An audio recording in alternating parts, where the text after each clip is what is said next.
Hi everyone, I'm Anjana Arunkumar from Arizona State University, and I'm presenting our work, LINGO, Visually Debiasing Natural Language Instructions to Support Task Diversity. To start off with, we know that text datasets or benchmarks are used to evaluate large language model performance on various NLP tasks. However, a growing body of recent research is revealing that large pre-trained language models, or PLMs, exploit spurious bias, unintended correlations between input and output. For instance, in natural language inference or NLI tasks, a model must classify if two sentences entail, that is, agree, contradict, that is, disagree, or are neutral, that is, ambiguous in their agreement. Models have been shown to rely on particular key phrases that are overrepresented in the data in order to solve tasks. For instance, samples with words indicating negativity or absence are associated with the contradiction label. This leads to a failure for models to generalize to unseen tasks and experience drastic performance drops when testing with out-of-distribution or adversarial data, in turn, leading to overestimation of model performance and limiting deployability in the real world. In contrast, humans are adept at such generalization. This leads to the NLP community creating benchmarks through crowdsourcing to generate a greater diversity of text, wherein crowd workers create instances for a task given a natural language instruction. Recently, generative PLMs were developed, which are capable of following such instructions to perform a task and generate natural language output. For instance, here we see an instruction is given to write a poem about a duckling learning to swim, and the model generates relevant output. However, instructions don't always lead to perfect results and may themselves have intrinsic bias. For instance, here the model is asked to generate examples for NLI tasks. It does generate examples for the three labels, but the samples generated have the very same bias characteristics discussed in the previous slide and a lot of extraneous information. This leads to the question, how do we create a good instruction? And what is a good instruction? We could get the output we want by changing the prompt as follows, but this would require previous knowledge of the NLI task definition, which the original prompt did not require. We focus on the following schematic of instruction representations for analysis. Here, a natural language instructions organization is shown for a text modification task.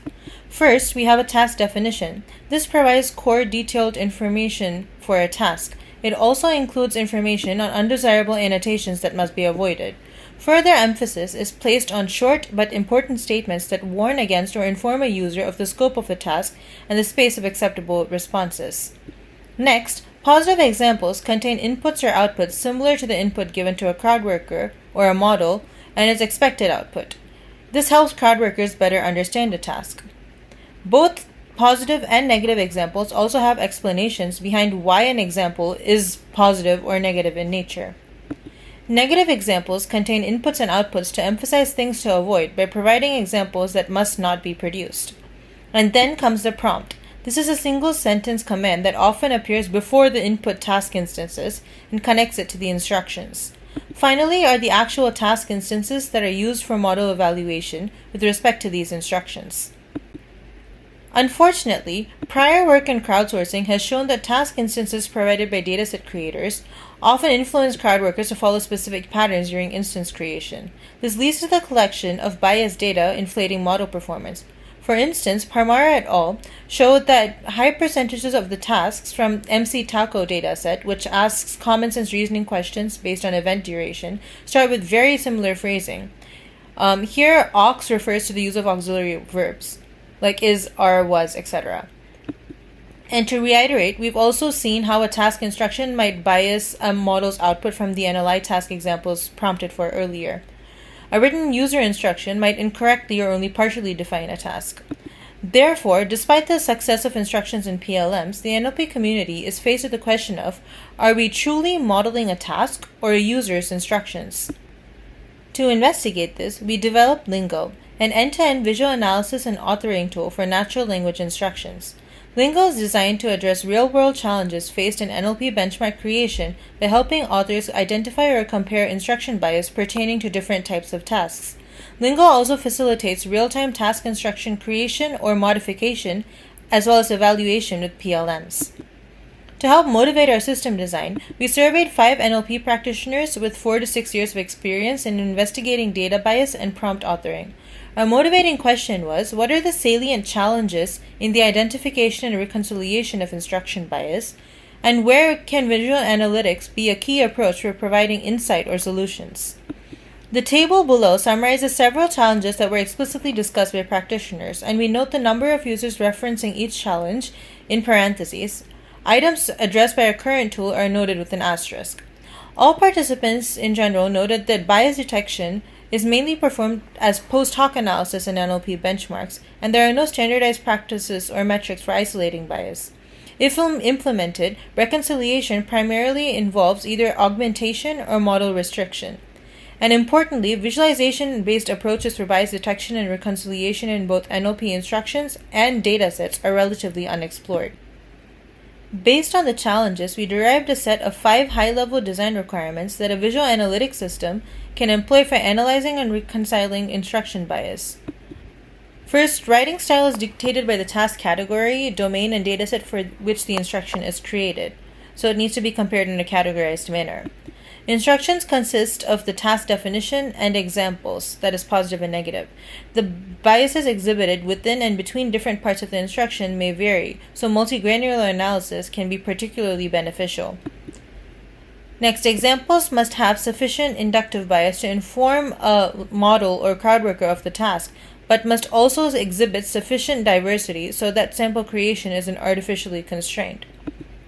Instruction effectiveness must be gauged in situ in terms of PLM performance to ensure that instruction modification reduces instruction bias but still retains sufficient inductive bias for the model to learn. And finally, task-agnostic features must be selectable to facilitate analysis of different instruction categories. Notably, a significant constraint in successfully addressing design requirements is that the target user base likely lack visualization expertise. Therefore, in keeping with the design study methodology, when implementing LINGO, we adhered to the standard of a well-justified combination of primarily existing techniques. This allowed us to balance the analytical insight and power provided by LINGO while not overwhelming users with overly complex or esoteric visual encodings or requiring a steep learning curve. We also note that LINGO is designed to potentially benefit both expert and non-expert prompt authors during instruction creation for PLM evaluation. And additionally, the instructions for crowdsourced data collection can also be improved based on insights gleaned by data creators. To demonstrate LINGO, we use a state-of-the-art metadata set of task instructions called supernatural instructions. This benchmark consists of 1616 NLP tasks along with their natural language instructions. 76 task categories span 55 different languages with 576 non-English tasks. These tasks were contributed by 88 NLP practitioners in a crowdsourced manner. Here we see the diversity and sizes of the 76 task categories, and instructions are represented via the unified schema as discussed previously. We note that the number of task instances is limited to 6.5K per task to avoid instance imbalance when evaluating with the PLMs. This benchmark is considered state-of-the-art for model evaluation on task instructions. LINGO supports 3 broad categories of instruction bias measures based on existing bias identification measures for NLP benchmark analysis. The table here defines the categories of instruction bias supported in the system, along with evaluation metrics curated from previous research for each category. It's also extensible to accommodate additional measures.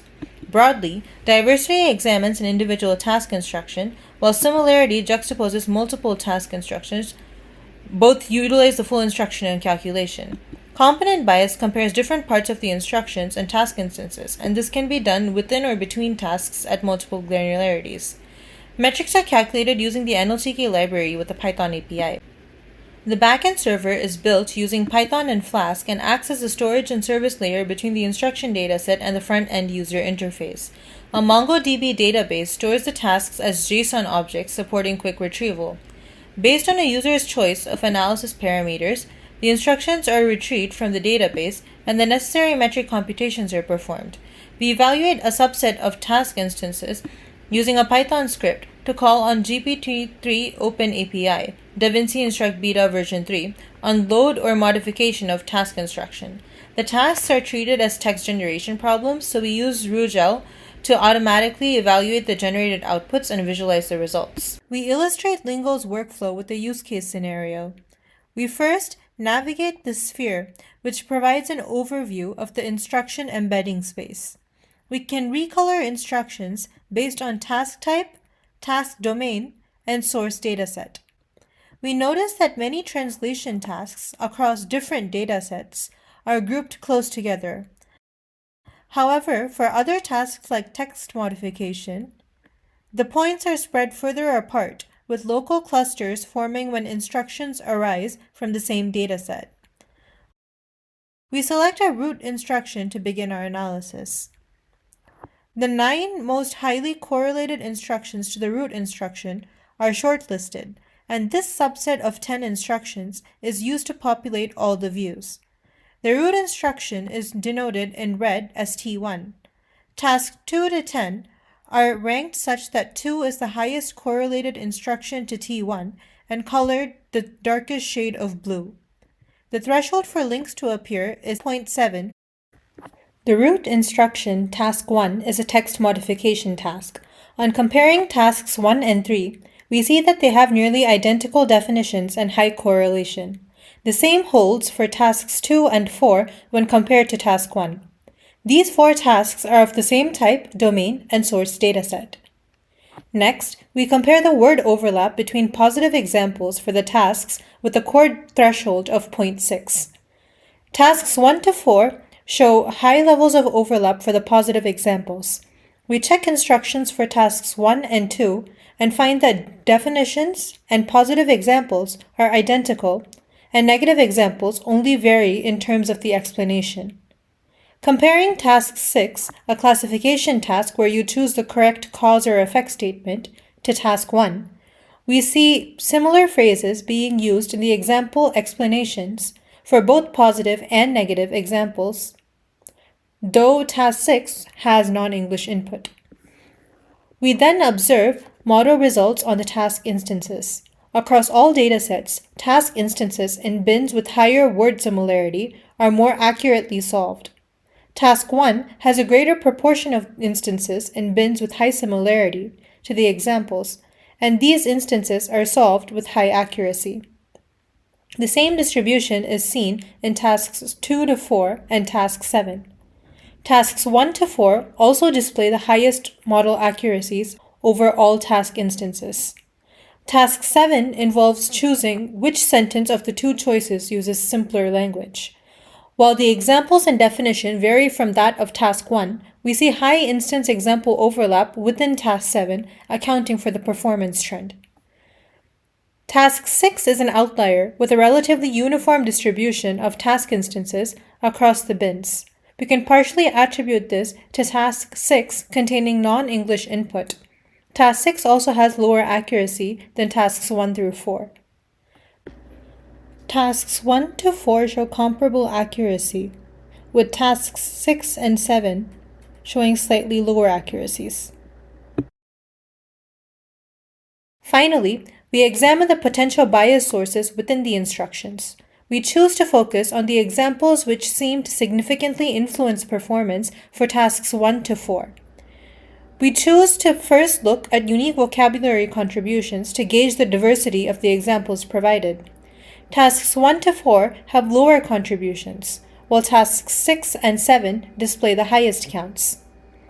We then look at the instance example similarity by comparing the Jacquard values for adverbs in the tasks. We choose adverbs as their presence indicates greater complexity in the text.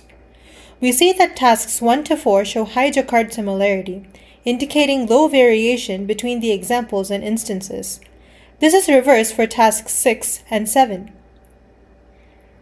Based on these insights, we modify the task definition and replace a positive example in task 1. We use an increased amount of adverbs and adjectives for both, and provide a longer explanation for the positive example in order to differentiate it from the definition guidelines. This also provides richer context to the model. On update, we see that the B swarm for task 1 shows fewer samples in high similarity bins and has a slightly lower model accuracy. The Jacquard similarity for adverbs has decreased as well for task 1, indicating higher variation between the instances and examples. We also note that the unique vocabulary contributed by task 1 examples has increased. Hence, we can iteratively reduce instruction bias and create task instructions that are more difficult for models to solve.